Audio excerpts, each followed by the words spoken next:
And joining me on the news via Skype is the president, the movement pro-chose United States of America, Ibidolapo Ajayi, to discuss this. Good to have you join us, Ibidolapo Ajayi. This proceeding will touch on two fundamental constitutional questions. One of them is the issue of jurisdiction, which is whether the Senate has the right to try a president who has left office. And the other would touch on the First Amendment rights of former President Trump. He says that whatever speech he makes is protected by the First Amendment. That will be debated today at the Senate. How do you see that playing out? Thank you for having me. The first aspect of your question is going to be a very quick one, because as it stands, the Democrats control the Senate with the breaking vote that will be casted by the Vice President of the United States. So with respect to whether the Senate has jurisdiction over this trial, they will get that vote, and it's a simple majority. So once they have 51 votes, they will proceed to the next step.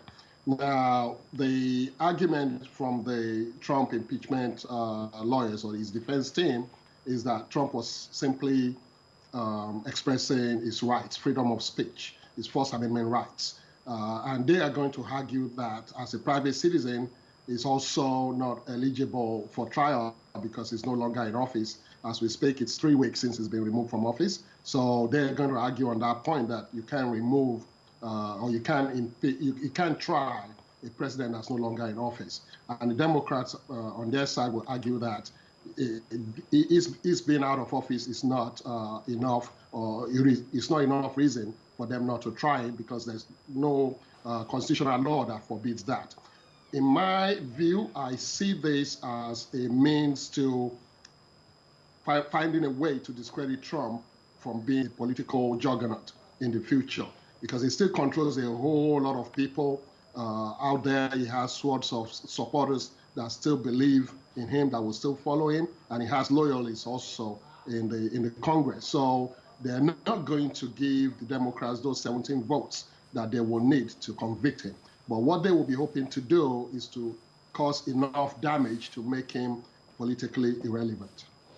And that's where, I was going to next, because we've seen the cancel culture, if I may call it that, within the Republican Party, especially towards the 17, or rather the 10 Republicans who supported the impeachment, impeachment in the House of Reps, especially towards someone like Liz Cheney, who has now been censured by her party.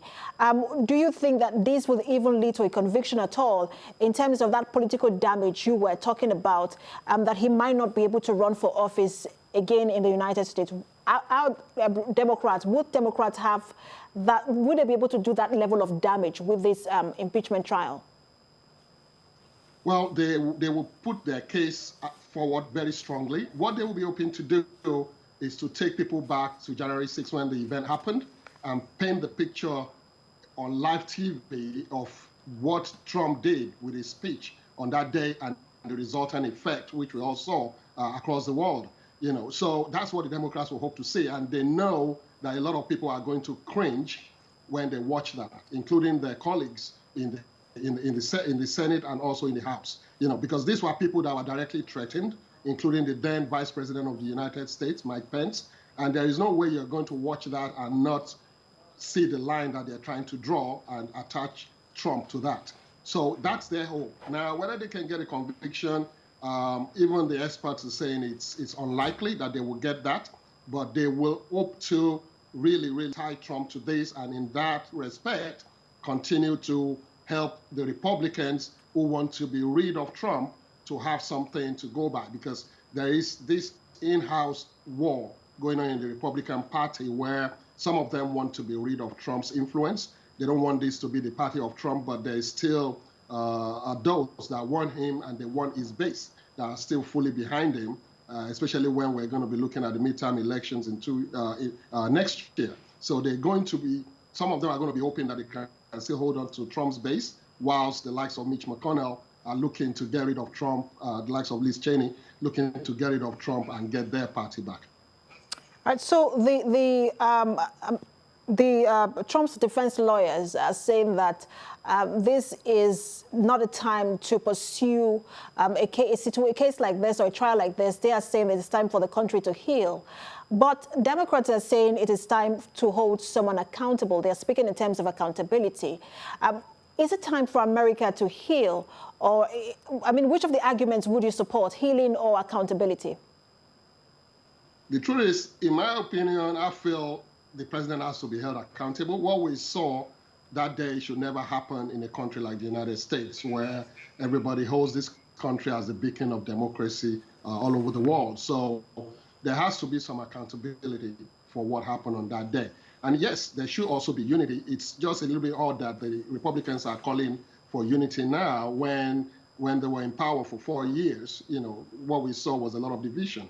You know, but I believe accountability has to come before healing happens. And that is something that the Democrats will be hoping to achieve with this trial. And then, you know, the current president, Joe Biden, actually wants this out of the way as quickly as possible because he has his own agenda that he's trying to pursue. So he really doesn't want this to get away. So they will be hoping to get this done and get it out of the way. Absolutely. There is a $1.9 billion relief bill. We'll see how all of this plays out in the coming days. I mean, it ends on Sunday. President, the Movement Pro Pictures USA, Ibidolapo Ajayi, thanks for talking to us. Thank you.